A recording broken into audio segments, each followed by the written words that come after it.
Phil Bakari, good evening. This was an appeal from the lead detective from the homicide squad on this case, an appeal for witnesses, an appeal for more information in the shooting death of a 23-year-old man who was gunned down at Galloway and Kingston Road a week ago today. Now we know there is a second man wanted on a Canada-wide warrant. We'll show you his photograph. He is 18-year-old Duovon Ellis, no fixed address, and he's now wanted for first-degree murder. This photograph on your screen was taken prior to Ellis turning 18 years old, so police actually had to get an authorization from a judge to release the photograph. Again, it's a Canada-wide warrant. Police are not certain he's still in the GTA. He could be anywhere, but they're asking people, if you see him, don't approach. He is to be considered armed and dangerous. So far, no weapon has been recovered in this shooting death. 23-year-old Shakur Clarke-Sargeant was the victim here in this homicide. He is an aspiring rapper. He went by the alias YTN Paco. He actually was paid tribute to by Drake in the days after he was killed. At this point, police would not give a motive as to why they think he was targeted, but they do say they believe this was a planned and deliberate shooting death. They wouldn't.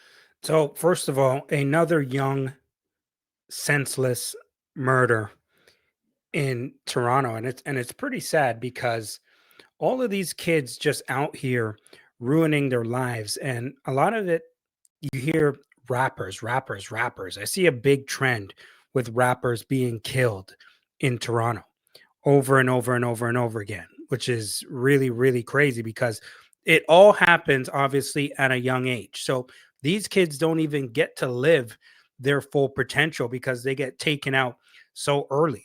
So, rest in peace to YTN Paco. I didn't know who he was, but I mean, Drake apparently did, which means people knew who this young man was.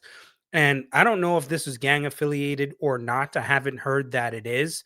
So I can't really comment and go too much into what I believe happened because the fact of the matter is I just have no idea and don't know yet. And I don't want to speculate in regards to that or anything like that. But it's just a damn shame the cycle that continues to happen in our community. And, at some point, we're going to have to start to really figure out here why this continues to happen over and over and over again. And I know we know some of the symptoms as to why this is happening. But overall, at some point, we have to ask, why is it that we don't? And I'm speaking for my community. People could speak about their own communities the way they want to do it, but I'll speak about mine. Why is it that we don't value life? We don't look at this person as a brother, a son, a nephew, a cousin, just another person whose life is worth being lived and lived in a good way. Why don't we value and see each other as that? It seems very easy for us, one another, to be able to pull the trigger on one another and have no remorse about it. They catch the first guy, and a lot of the time, the police only need to really catch one guy. They really do. Because once you catch one, most likely one of them is probably going to snitch and you're going to find out who the other guy is pretty easily. It didn't take very long to find the other suspect that they're looking for right now, which is this young kid. I think they said his name. I don't remember what his name is. But this kid now is done. Like, he's finished. It's true. You might as well just turn yourself in. There's not going to be much time for you to hide. They're going to find you at some point, whether it's tomorrow, 2 days, a week, a month. They're going to get you. Somebody's going to rat on you. Somebody's going to spot you at some point. And you really do get tired of hiding every single day of your life. It's better you just turn yourself in and call it a day. It really is. And, when I started talking about these kind of subjects, I have to sit back and ask myself, okay, why am I speaking about this? And does me speaking about this on a podcast actually help in any way? Because if it's not helping the people who are listening to this in any way, what is the point of me talking about it? Because I don't want to seem like I'm up here just bashing and denigrating my own community, which I am not. I am not the one doing that. But I will call out the bad behavior if I see it. I will call it out because it needs to be addressed. Somebody needs to talk about it. Something has to be done. And so I'm just supposed to go by and ignore it. I'm not going to do that. There has to be accountability somewhere. There has to be accountability somewhere. And we have to figure out the reason that why are all these kids so damn hurt?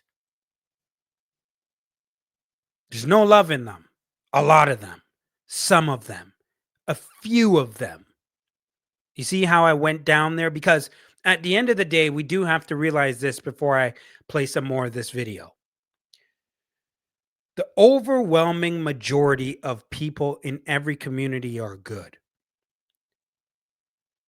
But there are the few that do a significant amount of damage to our community and others. And at some point, we will have to get to the root cause. We will have to find out why these kids are so damn heartless and what we plan to do about it. We have to figure those things out. Or else we're just going to sit by and watch this happen over and over and over again. And I've made this point so many times and I sound like a broken record, but something has to be done. Maybe it has to be done by somebody like me, where I can sit people in a community, in my community, down together, have some conversations where we're speaking about parenting, fathers, mental health, finding these kids' passion from early so that they can chase it, letting them understand that they're more than capable of being successful in life besides hanging out on the damn street. The streets do not love you. There is no loyalty in the streets. The streets don't play fair. They don't give a damn about you in the streets. I don't know what it's going to take for these young kids to learn and understand that. And sometimes, guess what? You can be a good kid. You can be a good kid and just make one mistake and it's over for you.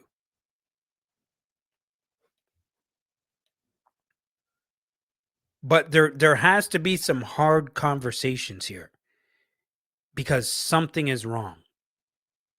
There is a serious problem and it needs to be addressed. Say if there was gang relations suspected, and they also wouldn't say at this point if they believe the two accused are connected or knew 23-year-old Shakur Clarke-Sargeant. Here's what we heard from the lead detective on this case. One of the reasons we're here today is to try and generate more witnesses. We're still asking for people that are in the area to come forward.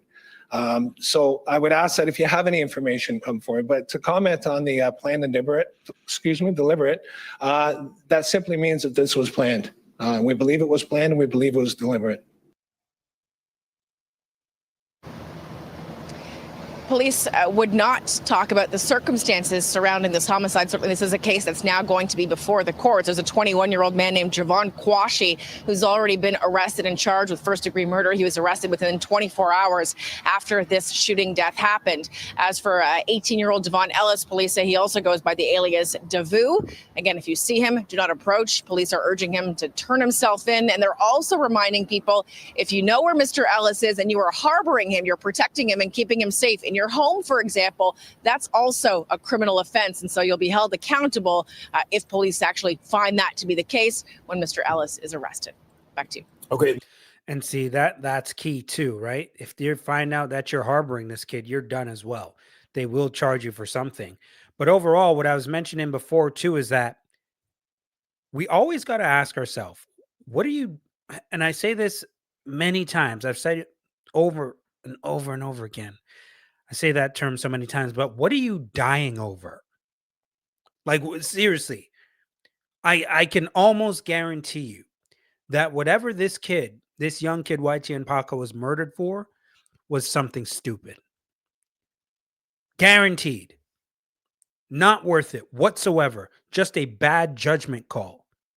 You're making a permanent decision for a feeling that is extremely temporary. So you've killed this kid, destroyed his family at the same time, all of that. And trust me, I guarantee you, whatever it was for was something ridiculously stupid. I can promise you that. I can promise you that. And so now multiple lives, families murdered, finished over nothing. Over nothing. And so at some point, there has to be conversations in our community about what we're going to do, like a serious, real conversation here. And if people have ideas, speak to other people in your community. Try to get something started. If you see this video, share it with somebody who's passionate about what I'm speaking about now. We got to be able to hear each other. We got to be able to reach each other. I don't have I have a platform. I may not have a massive voice, but if somebody's listening, y'all want to do something, we can speak about it. You can reach out to me because something needs to be done. Conversations need to be had, and they need to be had now because it's going to happen again, and it's going to happen again, and it's going to happen again. Over what? So, I mean, rest in peace to this young man. But I mean, we don't know what's going to happen in regards to retaliation. Hopefully there's nothing that's going to happen in that regard. But like I mentioned, a lot of these YNs, they're out of control. They don't know how to process, and they don't know how to control emotion. They don't know how to do it, which is another huge reason why we need men in these communities to raise these boys. They don't know how to control their emotion. This is the farthest thing from acting like a man that you can possibly be. Run around and kill people in your own community over nothing. Makes absolutely no sense.